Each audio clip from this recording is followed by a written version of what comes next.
part of the first mixed tag match ever presented in St. Louis when Joyce and Pat O'Connor opposed Bulldog Bob Brown and Suzette Ferreira. Let's join the action. Other person, get into the ring quickly after a tag. This is a complicated match, folks. I gotta tell you, look at that! Joyce Crable slaps Bulldog Brown and Brown there for Crable. Joyce Crable jumped into the ring and slapped Brown right across the mouth. This crowd loves it. They stand and cheer for scrappy Joyce Crable, who just said hello to Bulldog Brown. And he didn't even ask for a goodnight kiss. He wants to go after her now. Bulldog Brown, I think, is stunned, and for once in his life, speechless, thanks to Joyce Crable. Side headlock by O'Connor on Brown. 20 minutes have elapsed, 10 minutes left. 10 minutes remain. In the main event, one fall apiece. Building ones for me, says Joyce Crable and Pat O'Connor. Well, Joyce did all right for herself.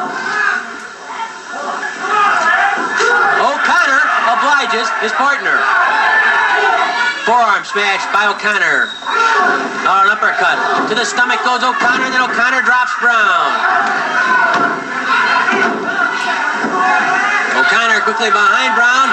Goes into the sleeper. The sleeper by Brown, but Brown, rather the sleeper on Brown, and Brown gets to the ropes.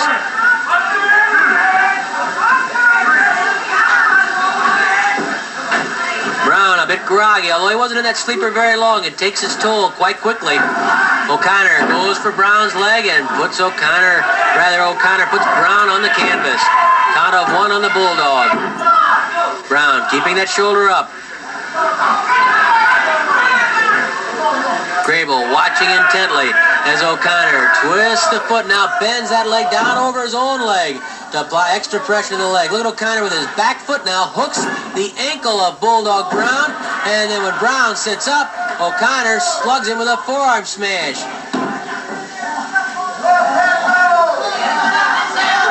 He was called out, I would imagine, half of an Indian deathlock, because that's exactly what O'Connor has done to the ankle and foot of Bulldog Brown. Now Brown manages to pop the foot free, so O'Connor has to change his hold.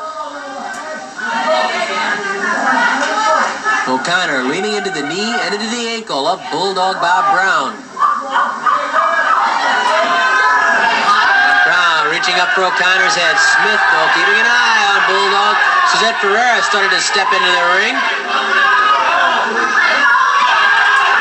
Again, Suzette started to lift the leg over the ropes, but the referee spied her. O'Connor drops that knee into the knee of Bulldog Brown.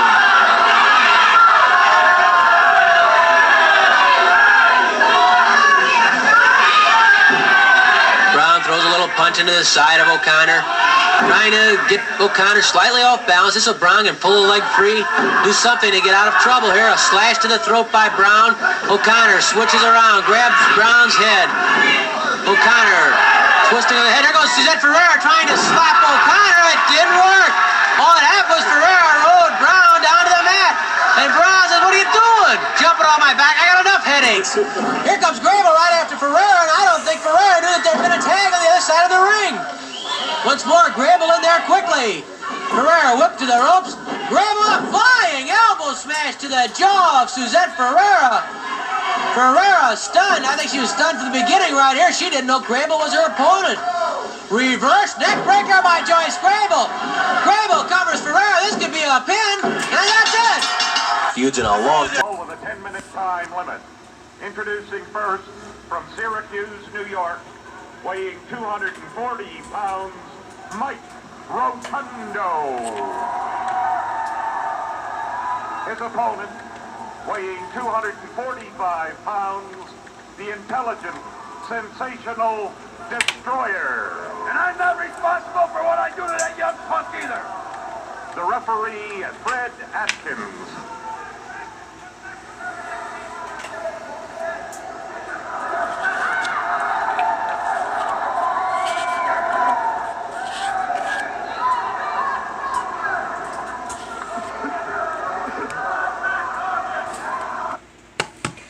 Alright, welcome to the fourth part of this week's episode of Wrestling 80 as we watch Mike Rotundo against the Destroyer from Maple Leaf Gardens.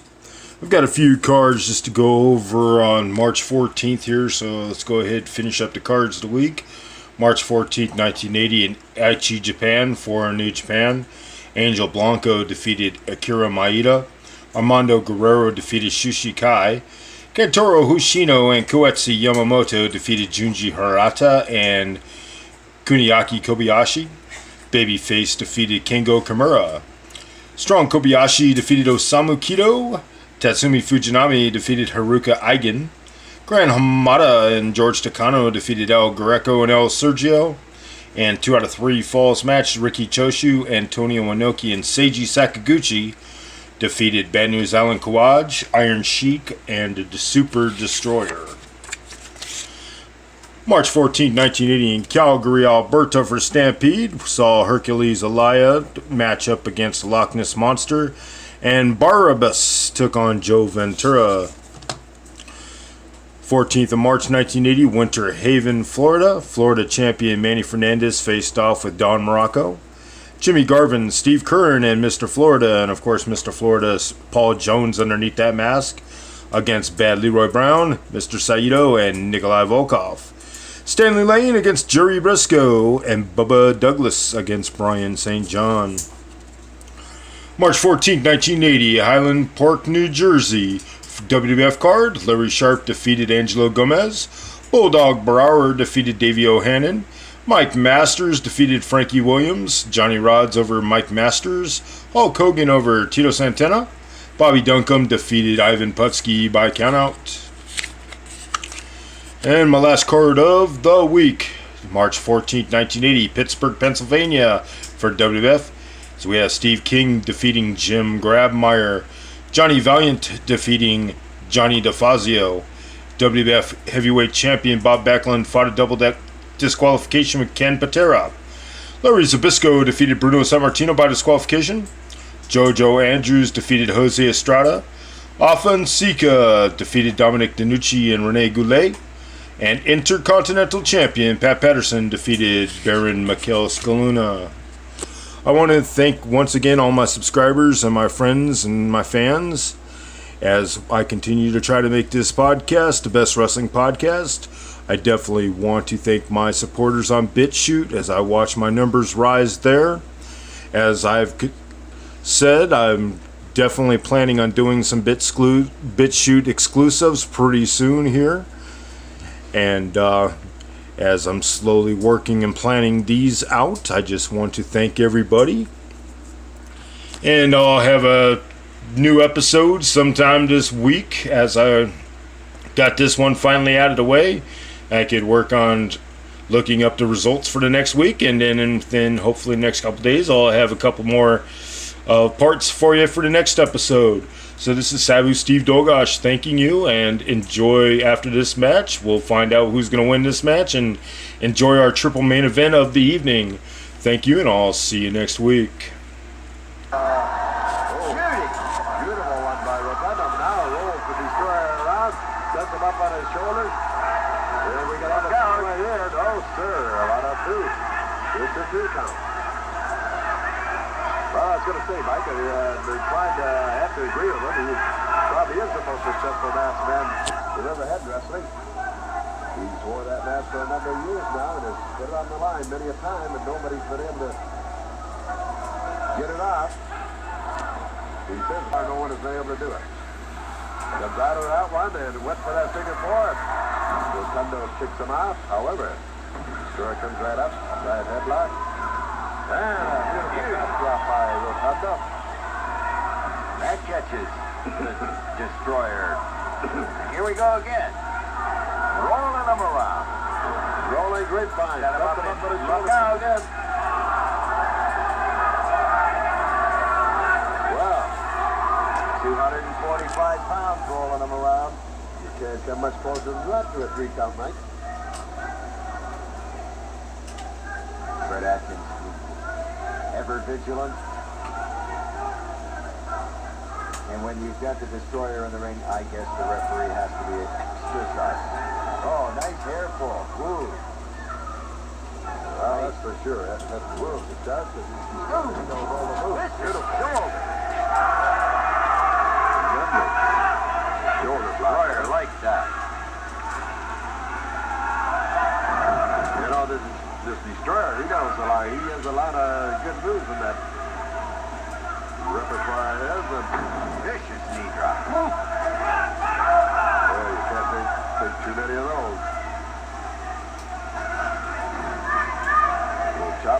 Destroyer now has Rotundo over that top rope.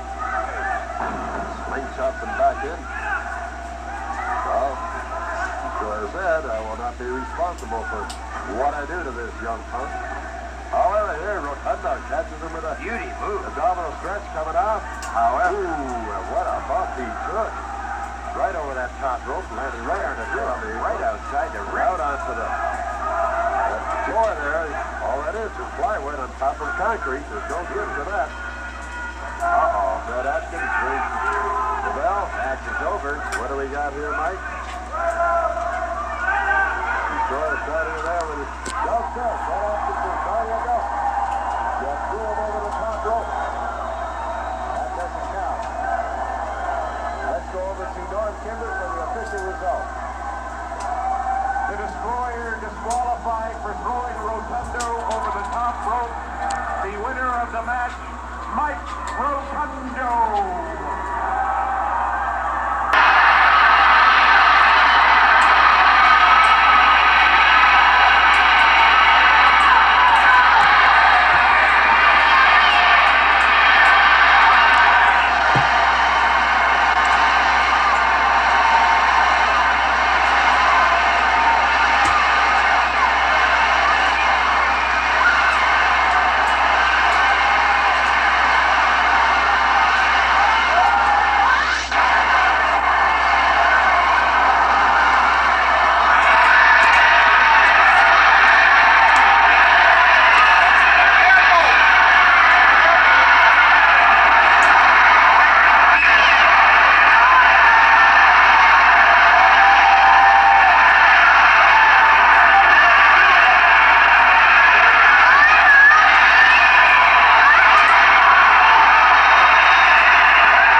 guys with me, that's an understatement. With me on my right, Cowboy Bob Ellis, and I'm sure you'll recognize this long drink of water, my partner, Tex McKenzie. Cowboy Bob? You bet. Listen, Tex and I have been cowpokes together for as long as I can remember, and believe me, now we're getting together, been talking things over about getting a tag team started, and we used to do it. I'd like to say something, interrupt just a minute. You know, it's a very serious time for Bob and I because Ernie Ladd has turned against Cowboy Bob, and it was just it was something that I didn't foresee, nor did Bob, and we're after. Very unfortunate. We're after Ernie Ladd, and Bobby is going to take care of him any way he can, and I'm going to back him up. That's right. Jack, like he said, he's going to ride shotgun for me anytime. I'd like to say one thing. I wasn't going to mention anything about this no-good lad, but if a person could have seen the hatred and the meanness and the maniac look in his eye when he attacked me the other night, I'll never forget that. And believe me, if there's anything I do in wrestling, it's going to be Ernie Ladd. And I know I got somebody who can ride shotgun for me here and back me all the way to keep this beautiful Bruce or anyone else out of the way. So we're looking forward to him. Plus, we're going to get together and have a heck of a tag team, believe me. I think you two gentlemen, and I say this, and I'm sure a lot of our wrestling fans will agree with me, that you two gentlemen, combining all the ring savvy and the know-how, the speed and strength that you have, I got a feeling that those Mongols, including their manager, George Cannon, will be heading for parts unknown. You better believe it. I'll tell you one thing. We tore them up in Texas, and we tore them up in South Africa, and we tore them up in Australia, and we're going to tear them up here in the United States. I understand, though, that they've got them waiting in line as far as title matches go. Oh, absolutely. And you got to be double tough to even get in the ring with this type of wrestlers they have in the IWA. But there's going to be a lot of stagecoaches busy around here taking these losers away when Tex and I get through with them. Believe me, Jack. Wrestling fans, may I say to you right now, and I'd say this if these two gentlemen were not here with me, the next time that you see in your major sports arena across the country in your town the names of Mackenzie and Cowboy Bob Ellis, get out there and support IWA Wrestling. Let's go up to the ring and more action. Ladies and gentlemen, our next match will be a one-fall 15-minute time limit. Hailing from New York City, weighing in tonight at 237 pounds, Terry Mecca.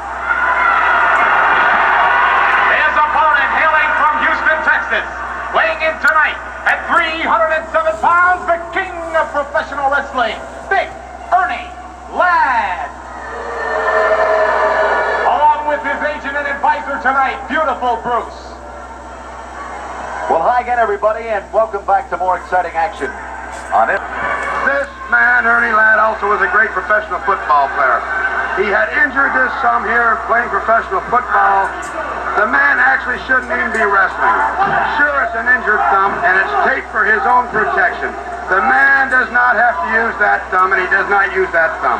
Now, I've heard a lot of pros and cons about this, but I'm the guy that'll clear this up for everybody. The man does not use his thumb, and I'm not a liar, Reynolds. Ernie Ladd right now really working over Terry Mecca. And you're hearing the voice at ringside of beautiful Bruce, who is the advisor, consultant, call him whatever. Look at that beautiful move there. That's gracious. Look at the expression on the face. Well, the boy's a young guy. He's trying to make a name for himself at Ernie Ladd's expense. Figuring he's going to come back and beat this cat lad. Well, let me tell you something. The man doesn't have it. He hasn't got the stamina.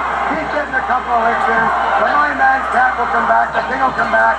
And he'll demolish this guy here. You mark my word. Uh-oh, there he goes into the That is not What do true you now. call that? No, I didn't see anything at all. Yeah, what do you call I that? wasn't watching the camera. I didn't see anything at all. I don't know what you're talking about. Our cameras picked up Ernie Ladd going into I his think you front. better go and see an optometrist. I didn't see anything. I was watching. I saw it, so did our wrestling Let's fans. get down to this here one in particular, you know. This Mil Mascaris, the champion.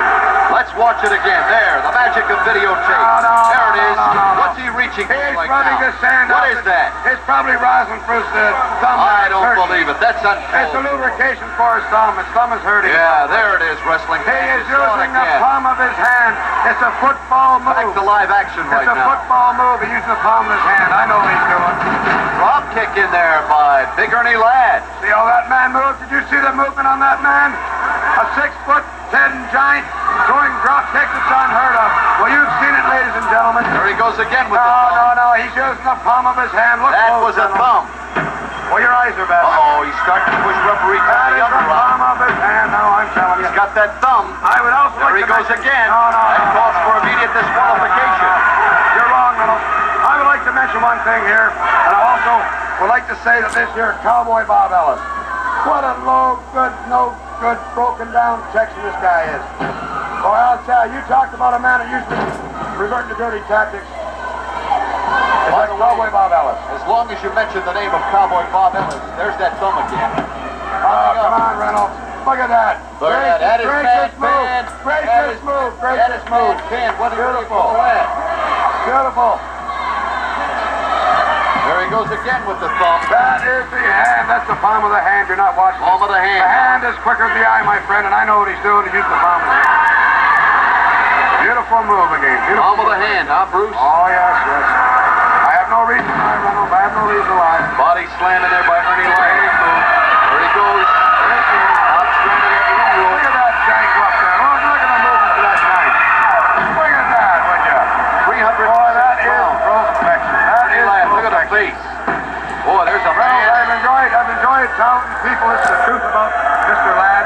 This is why he's the king of professional wrestling, and I'm certainly sure the people who have seen this match will agree with me. Do you have any more to say? Here goes the fall in the match with the giant dive and body press, the king of professional wrestling, Big Ernie Ladd.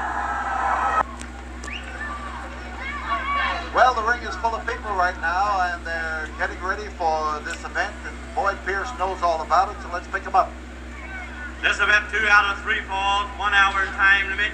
In the blue corner, at 265 pounds from Austin, Texas, ladies and gentlemen, the living Stardust American Dream, Dusty Rhodes.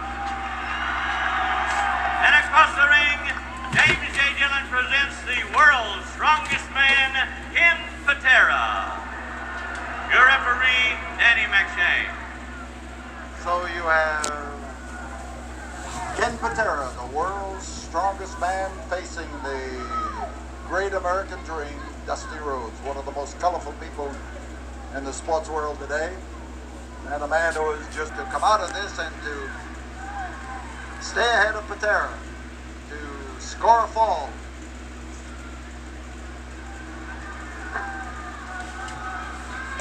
So fans hollering for Dusty to give him the elbow, but Dusty's not in a good position to give him an elbow. He can hurt himself if he starts throwing his weight around too indiscriminately and twisting that lower part of his body.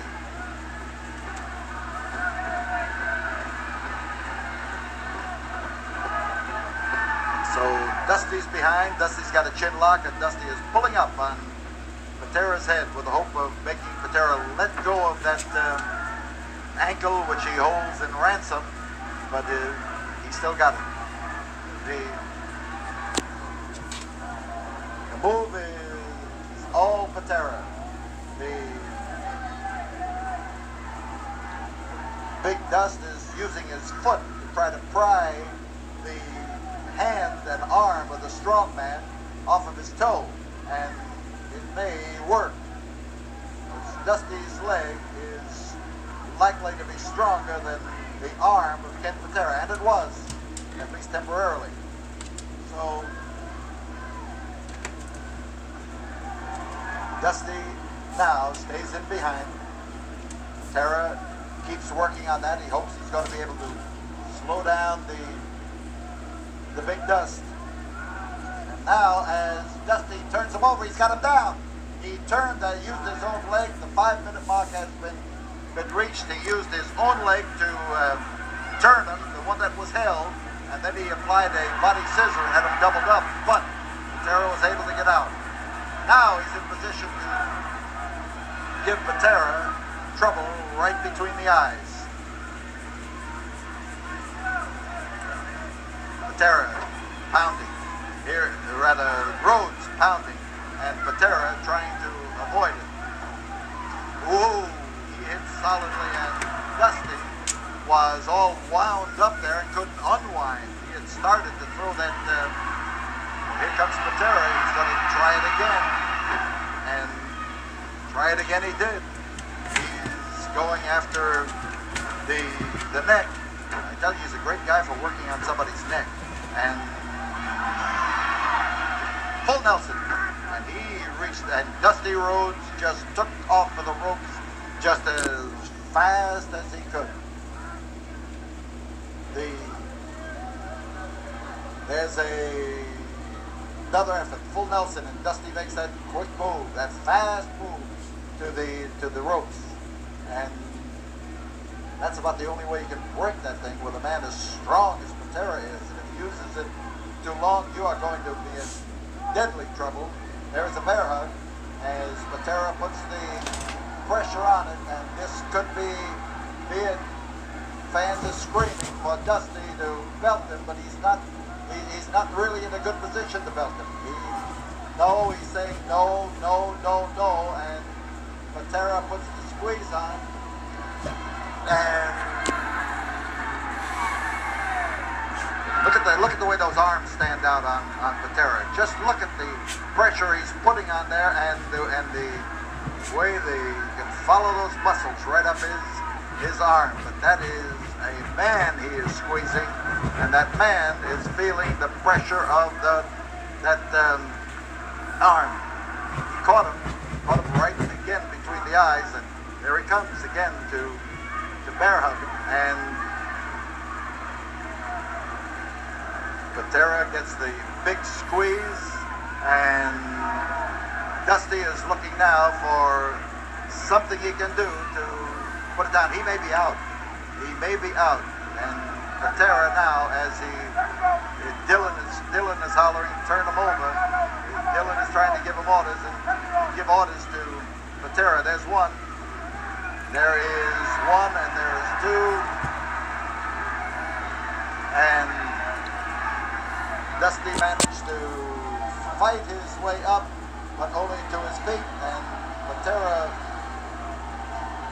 bores in. And there it is. He comes in again with a big squeeze, and Dusty's having his problems. There he goes down again. It's not easy to escape from the relentless squeeze of a man as strong as Ken Patera. The bear hug is one of the oldest moves in wrestling, a caveman type hold. This is the way that men wrestled when they knew no holds. They just squeezed the man into submission. That arm stayed up. That means that Big Dust has something left. Now he's starting to move all of his parts together, and he smacked him. Both forearms clobbered on an ear, and Patera is back again. Rhodes got out. Rhodes is likely to be there it is. There is the second fall, and it goes to Ken Patera. We'll be back here in a moment after this word from the studio.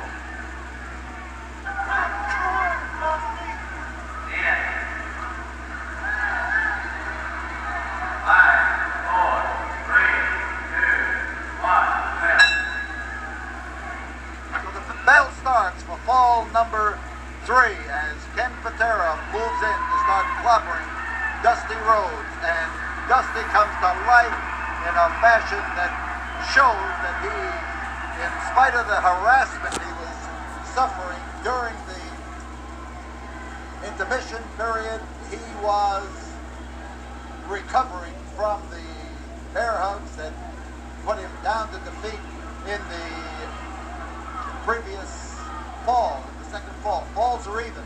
This is the third fall. This is the one that counts. And the winner of this match, this fall, is the man who wins the match, as Ken Patera keeps pounding away at Rhodes, and Rhodes is much like Jim Dillon in behind Dusty Rhodes. And here he is hanging on Dusty Rhodes and trying to keep Rhodes from getting back in the ring, and Danny McShane saw what happened. Danny McShane has disqualified. Danny McShane awards the match to Dusty Rhodes. Dusty Rhodes was being held on the outside. Dillon was hoping he was going to be counted out. He was not. Instead, it was a disqualification for Ken Patera, the world's strongest man. And